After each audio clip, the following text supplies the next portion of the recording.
Sunod-sunod na namatay ang mga magkakapit-bahay na bata sa isang barangay sa Tondo, sa Maynila.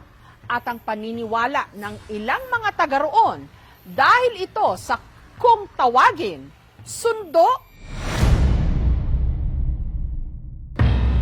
Ang Tondo na pugad ng mga matatapang, ngayon nagkakatakutan.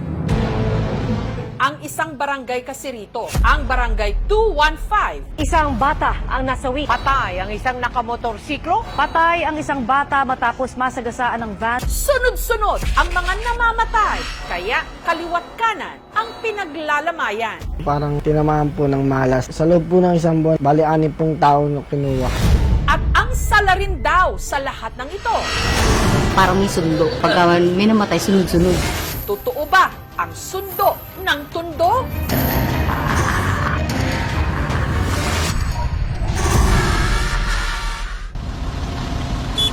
Nagsimula ang lahat umaga nitong June 19 sa 3 taong gulang na si Kurt.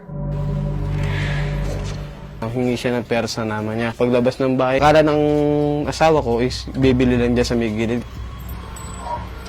Pero Lumabas siya ng iskinita. Then tumawid siya sa kabila.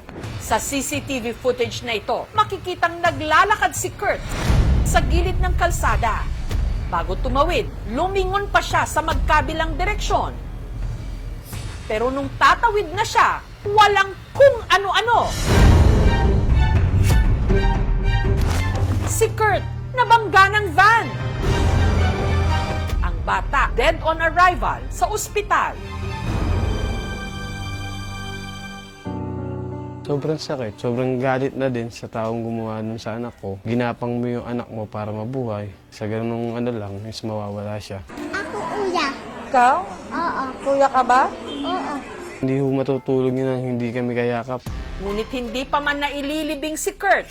Meron na raw sunod na sinundo nitong June 22 ang apo ni Nanay Cristina na si Princess. Natutulog na yan eh. May mga nagiinuman, naingayan siya. Magrereklamo daw siya sa barangay. Miss, bukit sa barangay ah.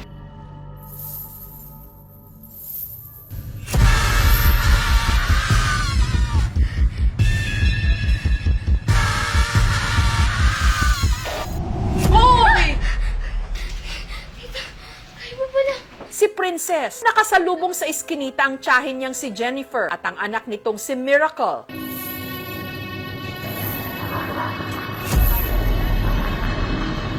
Pero pagkatawid ng tatlo sa Solis Street,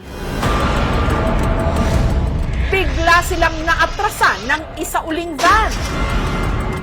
Ang mag-inang Jennifer at Miracle nakaligtas sa insidente. Pero si Princess, binawian ng buhay. Gusto lang kung gising na ako sana, nabawaan ako siya na bumaba. Naku, napakasakit po. Hindi ko nga po alam kung ba't nangyayari sa lugar namin yun. Parang laging may nabubis buhay. May sundong dumata ganun. Since kasi nung pagkabata ako, may mga usap-usapan kasi na may ibang nakakatanda na napapansin silang tao na nakaitim daw po. Yung parang naghahatak siya ng ataol, kung ilan yung hatak na ataol, yun din ang taong mawawala. Naniniwala kasi tayo sa konsepto ng kabilang buhay. Mula dito sa mundo ng mga nabubuhay, may mga supernatural beings na naghahatid ng kaluluwa natin mula dito patungo sa kabilang buhay. At ang di umano, misteryosong nanunundo sa mga taga-barangay 215, wala raw pinipiling lugar. Patay ang isang nakamotorsiklo matapos sagasaan ng isang bus sa Commonwealth Avenue sa Quezon City. Gaya na lang ng sinapit ng kanilang kabarangay, ang delivery rider na si Mark. Nitong June 22, maaga raw pumasada si Mark.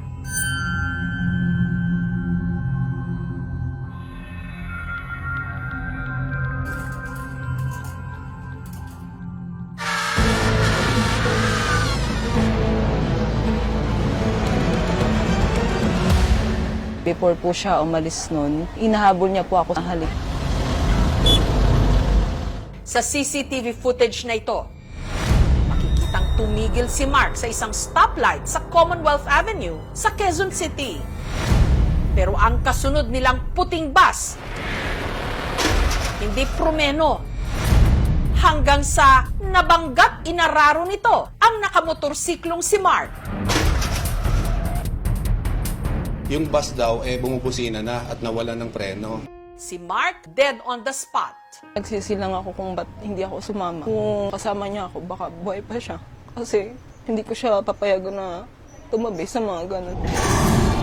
Yung unang bata na nadisgrasya, nakaburol pa. After nung bata, sumunod naman tong isa which is June 22 ng madaling araw. Tapos si Mark naman po is June 22 po ng tanghali. Parang sir, sundo. Gawa nga po ng sunod-sunod.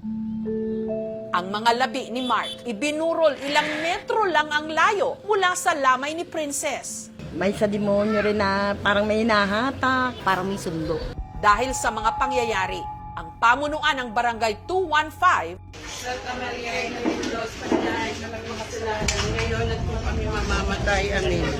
Pinabless niya po yung lahat ng iskinita, lahat po. Inikot po namin buong nasasakupan ng barangay namin.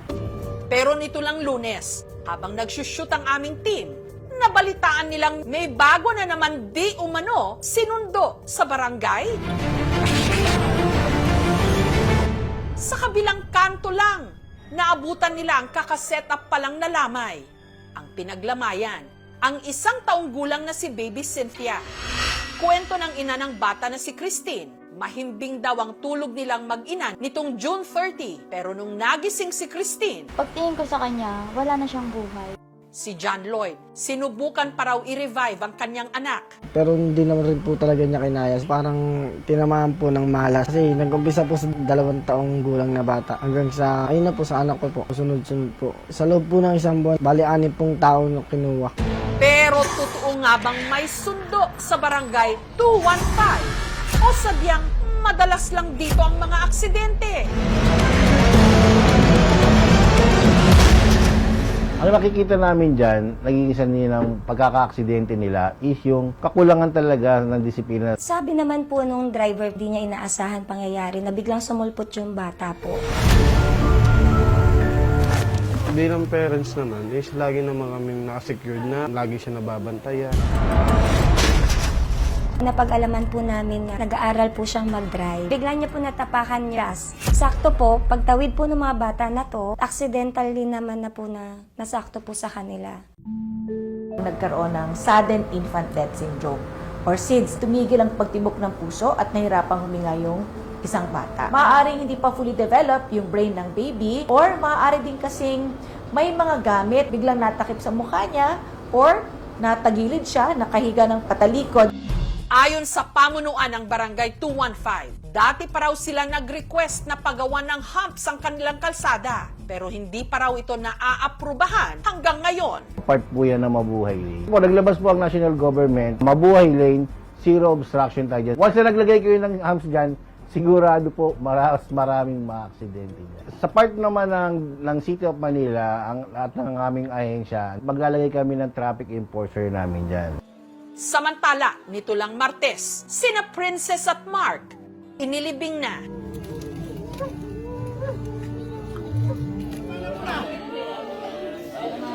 Ang mga kaanak ng mga namatay, minabuting magputol ng rosaryo sa paniniwalang ito raw ang puputol sa sunod-sunod na panunundo di mano sa kanilang lugar.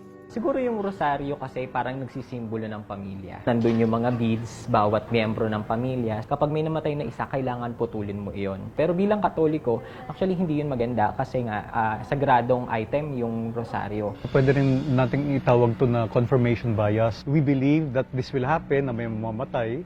Oh, so we're on the lookout. Sino nang susunod na mamamatay? Pasensya ka na, anak. Kahit nasa mahal na mahal ko po siya. Sana masaya siya kung nasan man siya.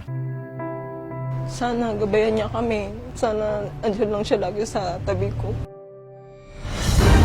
Ang aksidente, parang ang isang sundo na hindi natin alam kung kailan darating.